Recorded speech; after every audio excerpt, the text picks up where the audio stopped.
নমস্কার, সবাই কেমন আছেন? আবার একটি নতুন দিনে নতুন কিছু গল্প।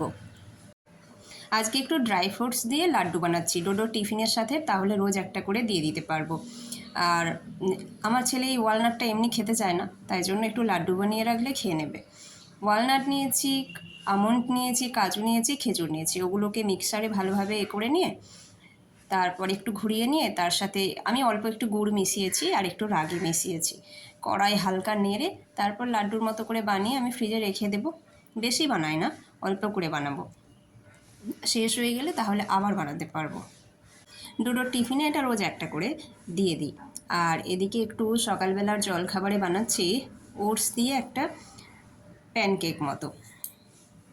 প্রথমে তো দেখালাম চিজ নিয়েছি, তার উপর ওটস দিলাম, দিয়ে এতে আমি গাজর গ্রেট করে রেখেছি, গাজর, পেঁয়াজ কুচি, আর তার সাথে দুটো ডিম, তার সাথে একটু অরিগ্যানো, আর পরিমাণ মতো নুন তো দিতেই হবে।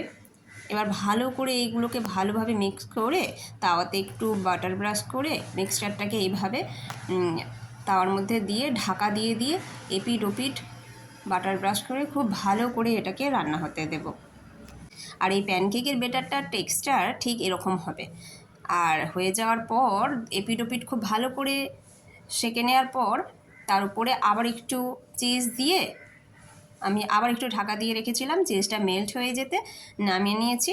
এবার ডোডোর পাপাকে যখন খেতে দিচ্ছি তখন একটু অরিগ্যানো ছড়িয়ে দেবো। আর এদিকে ওই যে লাড্ডুটা বানিয়েছি ওই লাড্ডু একটা দিয়েছি। এটা এই প্যানকেকটা সসের সাথে খেতেও ভালো লাগবে, ধনে পাতা পুদিনা পাতার চাটনির সাথেও ভালো লাগবে। আর দুপুরের লাঞ্চের জন্য আজকে বানিয়েছি আলু করলা ভাজা, আর এইটা আলু দিয়ে বরবটি দিয়ে একটা পোস্ত, তার সাথে ভাত। আর দুপুরে ডোডোর পাপার জন্য একটু ফল বক্সে করে দিয়ে দিয়েছি। আর এই প্যানকেকটার মধ্যে খাওয়ার সময় আবার একবার একটু অরিগ্যানো ছড়িয়ে নেব, তাহলে টেস্ট খুব ভালো লাগে। অনেকেরই ধারণা আছে ওটস খেলে নাকি রোগা হয়। ওটস খেলে রোগা তখনই হয় যখন ডায়েটিশিয়ান ডায়েট চার্ট বানিয়ে দেয়, যদি কেউ দুপুরের লাঞ্চটাকে বা ডিনার কোনো একটা মেন মিলকে স্কিপ করে ওটসটাকে সেই মিলের মধ্যে ঢোকায়, সেই ক্ষেত্রে কিন্তু ওটস খেলে রোগা হয়। কিন্তু আমরা যেভাবে ওটস খাচ্ছি এটাতে কিন্তু রোগা হয় না, বরং বলা যায় oats very good source of antioxidant. প্রচুর পরিমাণে অ্যান্টিঅক্সিডেন্ট আছে, এটা খাওয়া শরীরের জন্য ভীষণ ভালো। একেবারেই ওটস খেলে রোগা হয়ে যায় এটা ভুল ধারণা। আমার ছেলেকেও আজকে সকালে এই টিফিনটাই দিয়েছি।